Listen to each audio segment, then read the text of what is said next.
Investing in the stock market is extremely easy these days, and by the end of this video, you're going to know exactly how to buy stocks. And I'll even give you a live example of me buying Tesla stock. G'day guys, I'm Harry. Welcome to my channel. I'm going to be posting a lot more personal finance based content, especially for beginners, so be sure to subscribe. In this video, there'll be 3 sections. Part 1, what is the stock market? Part 2, how to buy stocks. And part 3, how to make money from stocks. So first off, what is the stock market? Well, let's start with the second part of that word, a market. A market is just a place where people come together to buy and sell things. So a stock market is a place where people come together to buy and sell stocks. That's it. So then what are stocks? A stock is just a share of a company. The words stock and share are used interchangeably, and in this context, they mean exactly the same thing. Stock market, share market, it's the same thing. But to reiterate, investing in stocks is buying a percentage of a company. That's it. Let me give you a simple example. Let's say your friend runs a lawn mowing business and he needs to borrow some money off you so he can spend money on advertising so he can get more customers. Okay, so let's say you give him $1,000 and the deal is that he'll share his profits with you 50-50. You have essentially bought a 50% stake in his business. So that's it. There's no difference in that example and buying stocks in Apple and Tesla. You become a percentage shareholder of that company. Your friend's business and Apple and Tesla, if they make money, their stock price goes up, their business value goes up, and they can pay out profits in the form of dividends. So that's it. That's all a stock is. That's all a share is. There are more complicated versions and types of stock-based assets like options, puts, calls, futures. But I'll go into them in future videos. Okay, that brings us to step 2. How do you actually buy stocks? When you want to buy things online on Amazon or eBay, you can't just go and start buying. You have to create an account. And you do this by inputting your personal details, some payment details, and it's exactly the same with stocks. You need to fill out your personal details, maybe some tax details, social security number, etc., depending on which country you're in. But you'll be inputting a bunch of personal information and payment information. And now the websites you're using are called trading platforms or a brokerage company. Simple as that. Let me show you a quick example of me buying $50 worth of Tesla.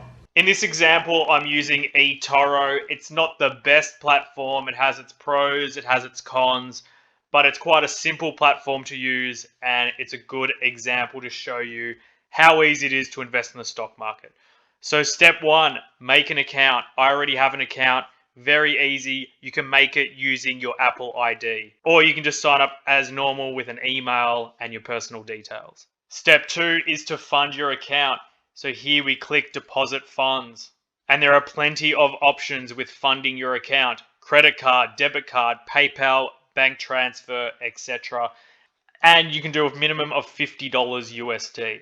Step 3 is to buy the stock. So I want to buy Tesla. It's in my watch list, but if it wasn't, I would just search the ticker code TSLA, click on it, and here is where you trade. You've got your stats, you've got your chart, everything you need. So we'll click this button, trade.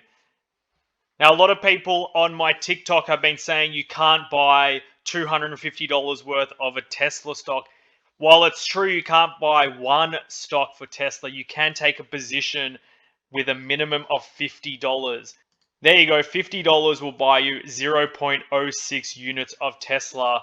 So let's say I just want to set a market order, $50, buy, set order, done. I've just placed a market order for $50 for Tesla. In case you don't want to pay whatever the market is, you can set a rate. Let's say I think the price is going to come down to 835. So that's the price I'd be willing to pay for Tesla. I can set like that. Also, you can set stop losses. A stop loss is theoretically the maximum amount you will lose before eToro will close your position. So let's say I just want to lose $20. If Tesla's price comes down and my account has lost $20, eToro will sell my stocks and I'll be left with 30. But just note that sometimes the price can gap down and go past, and you can lose more than your stop loss. That's one thing to take note of.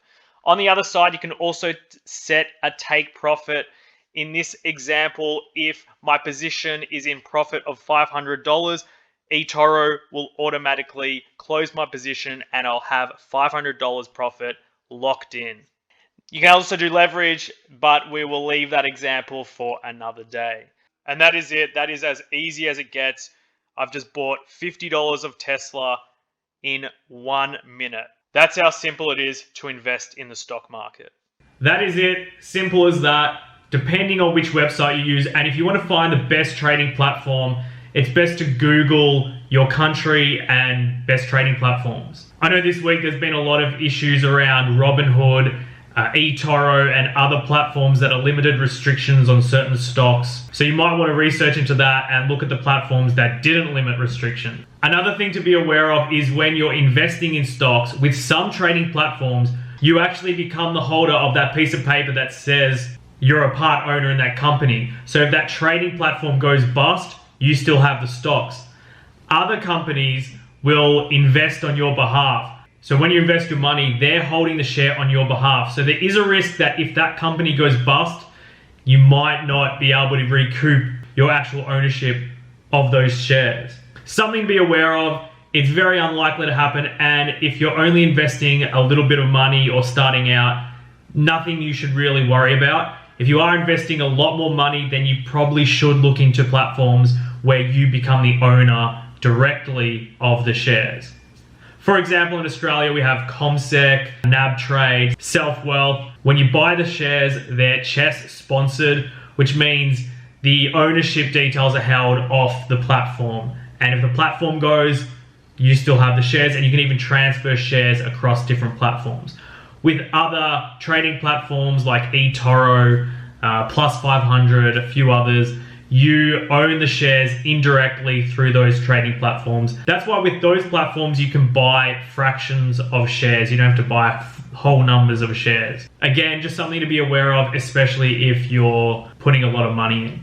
Similar with cryptocurrencies, you can buy the cryptocurrency, take it offline and put it on a USB and have it secure, or you can leave it on the trading platform. But if that trading platform goes bust, it can be hard to recoup your ownership of those cryptocurrencies.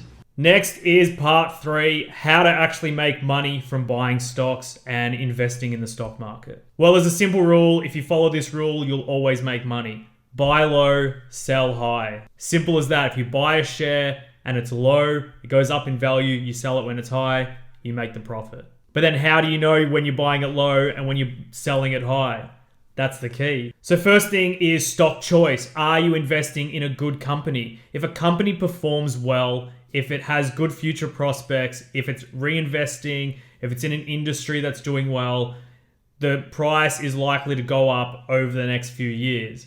You're essentially investing in a company. If a company is performing well, there's going to be profits to share. You essentially make money from stocks, whether the company's doing well, so the stock price goes up, or the company's doing well, making lots of money, so they pay out their profits as dividends to shareholders. A few considerations you should think about before investing your money in stocks. Timing. How long do you want to be holding these stocks for? There are tax benefits for holding more than a year. So are you planning on just holding for a few days? Are you planning on just holding until it hits a certain price? These are the considerations you want to think about. You don't want to just dive in and just see what happens. You want to have a plan. How much would it have to drop before you sell? What is your stop loss? Also depends on your life cycle. What stage of life are you in? Are you young? You could probably take more risk and invest in more stocks that are riskier and have more growth prospects. If you're a bit older, if you're close to retirement, you're probably looking at investing in more safer options just to get a small return that will be better than bank interest. The stock market is an incredibly accessible place to park your money, especially in today's low interest environments. And if you can't be bothered picking individual stocks, of course you can invest in index funds like the S&P 500, which is essentially investing in 500 different companies proportionally. Anyway, guys, the stock market can be an extremely complicated place. There's mathematical models, AI trading bots, all these complicated things happening behind the background, but it can also be very simple as just buying once and selling once. Hopefully this video's cleared up a few things for you. If you have any more questions, feel free to ask me in the comments below. If you enjoyed this video, please like it to help the algorithm and I'll know to make more of this kind of content. As I said at the start, I'll be doing a lot more stock market and investment and personal finance videos. So be sure to subscribe and hit the notification bell so you don't miss out on my next video. That will be the video for today. As always, thanks for watching and I'll see you all next time.